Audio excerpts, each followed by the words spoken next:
What's up, everyone? So today we're doing something a bit different, a little bit stupid. I'm going to see how fast an F1 car can go around a Rallycross track, and we're using the Brands Hatch Rallycross layout for this. All the cars I'm going to be testing are going to be run on a baseline setup. I'm going to test the Dallara Formula 3, an Indycar, and then finally the F1 car. First of all, though, I'm going to set basically a baseline time in the Volkswagen Beetle Rallycross car to see basically just how much quicker, or maybe not as quick, an F1 car is compared to a proper Rallycross car. Alright, so here we go. We're about to set our baseline time in the Volkswagen Beetle Rallycross car. Quite nervous actually to do this in the F1 car, mainly because I haven't actually driven any of the F1 cars in iRacing at the moment.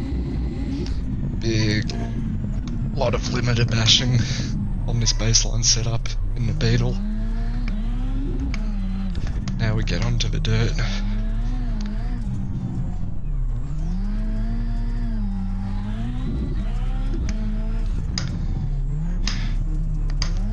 First couple of turns here. Over the jump. That's gonna hurt in the open wheelers. Quite comfy in the Rallycross car though. Back onto the tarmac now.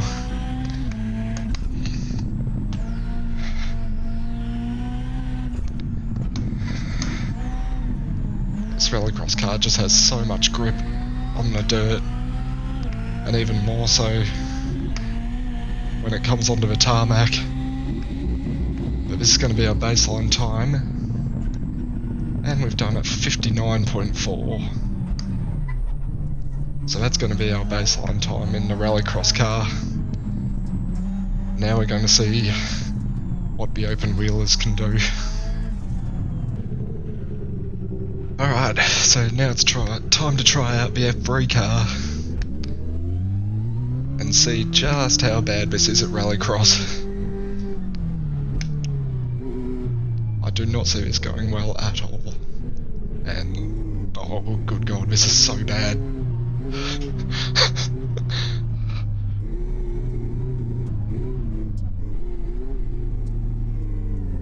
I cannot put on any power at all. Oh, this is going horribly wrong.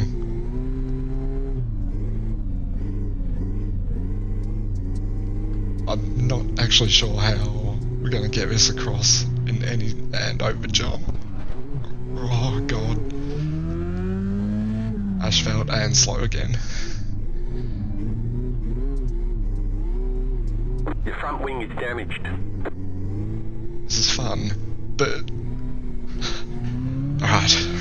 Tarmac, this is where the F3 car, where the open wheelers are going to make up all the time around this section.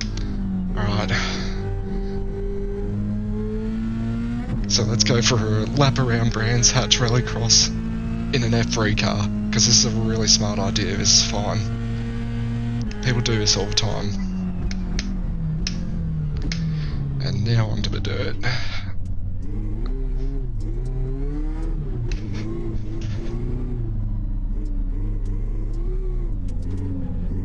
Second lap around this isn't actually too bad, but oh my god.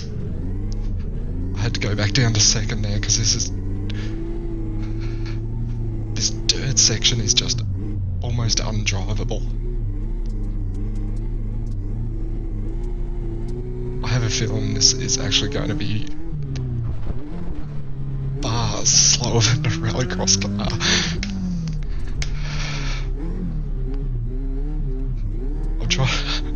I've tried to get through here in the quickest time possible, but this is just not working. Alright, tarmac. This is going to be better, but already we're slower, much slower than the Rallycross car.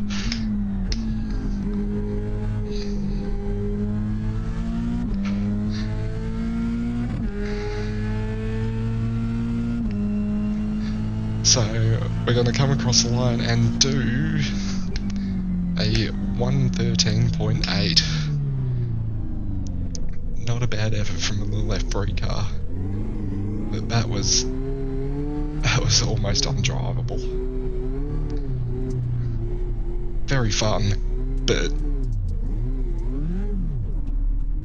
just an absolute laugh and a half.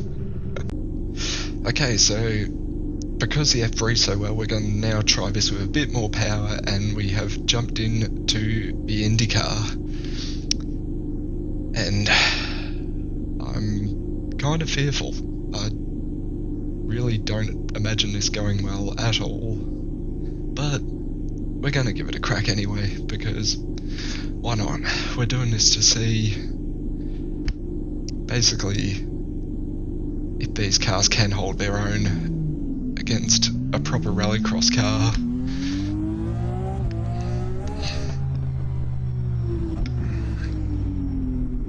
Oh.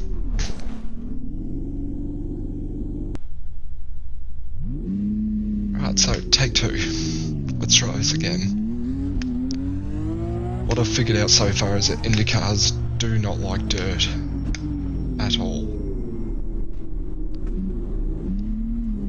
It surprisingly so far already feels a little bit easier than the F3 car,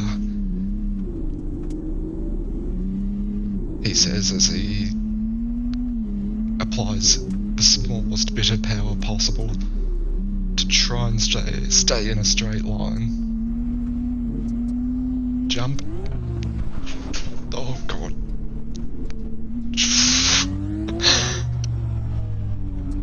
This is hilariously fun. Your front wing is gone. I imagine my front wing would be gone. Alright.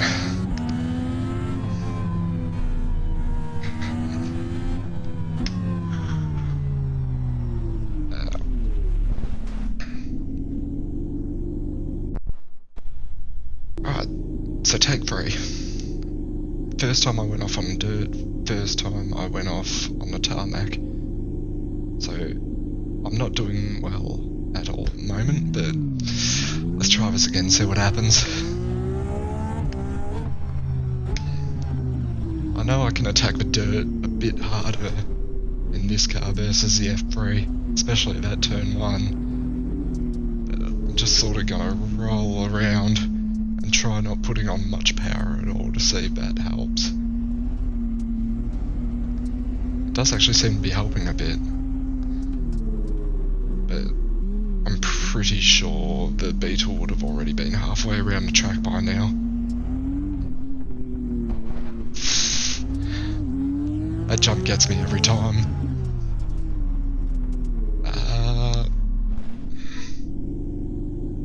Alright, take 4. This time's going to be the one. This time we're going to get a lap in the Indycar.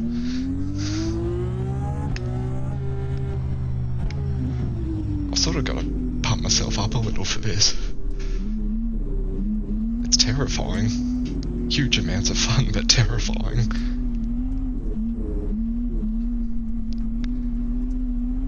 I imagine this would help a bit if we had wet tyres. Or at least something with tread. iRacing, please make IndyCar dirt tyres happen. We need it. I think, there goes my front wing. There's bodywork flying off everywhere. Your front wing is gone. This is terrifying. I could not imagine doing this in a real car. If anyone ever attempts this, you're crazy in real life. Alright. Here we go. We're gonna get a lap in here.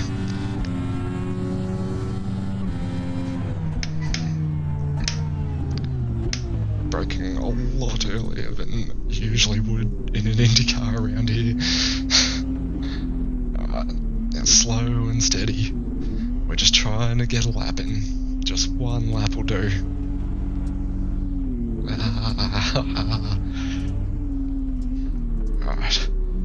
is going a lot better. Feel a lot better this time around. Over jump. That wasn't good. Little squirt of power there. Around this hairpin. That was a bit better. Gentle, and now power. Power on all the power. While trying to remember I've got no front wing. Alright, here we go. Blast of a line.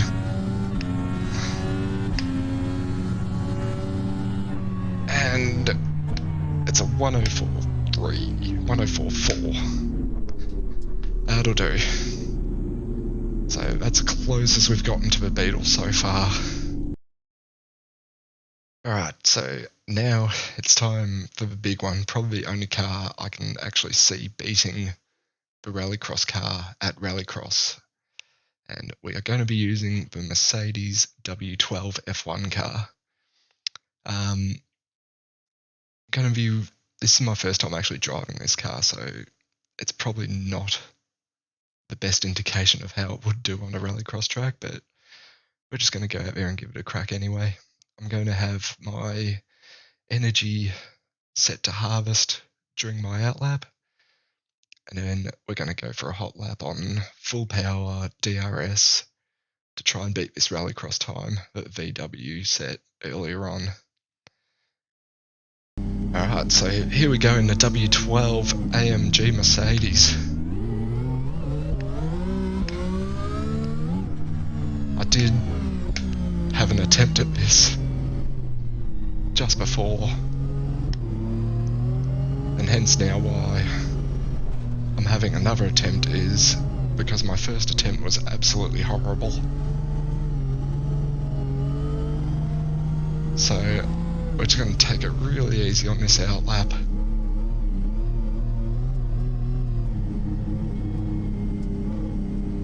And take this jump slow to see if I can keep my front wing. No, it's gone. My first attempt at this, I ended up just understeering straight into that wall there. Your front wing is gone.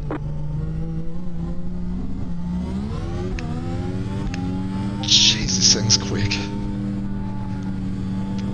Grip it has is just mega, even without a front wing. Alright, here we go.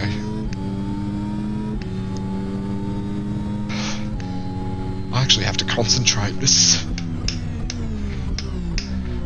Alright, onto the dirt now. You can probably hear by how heavy I'm breathing how much I'm having to concentrate here. This is just this is just insane. If anyone that actually owns an F1 car who's watching this, please never do this. This is horrible.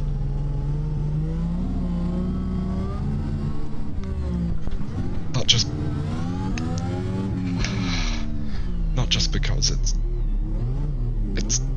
would be an absolute travesty to do this to an F1 car.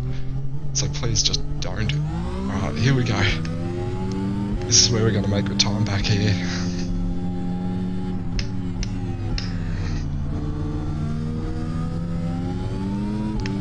Oh, I think it's going to be close.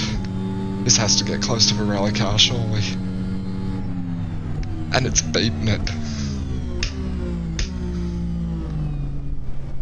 So, that just goes to show, even putting an F1 car on a rallycross track, it's still quicker than anything else. And I'm sure if I just kept doing laps, it would just go quicker and quicker and quicker. But a 58.1, that puts it roughly a second ahead of the rallycross car, which is actually pretty incredible.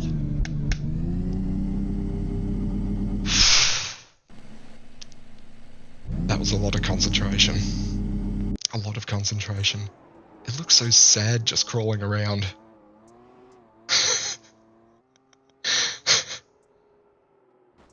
That is the worst. It just does not look right at all. In conclusion though, rallycross car, not as quick as an F1 car, even at rallycross. So for all those that want to know the eternal question, is an F1 car as quick as a rallycross car at rallycross, sorry. It is. It's a fair bit quicker. So that answers that. Thank you everyone for watching. I hope to do some more of these really quite silly combinations in the future. Till next time, see you then.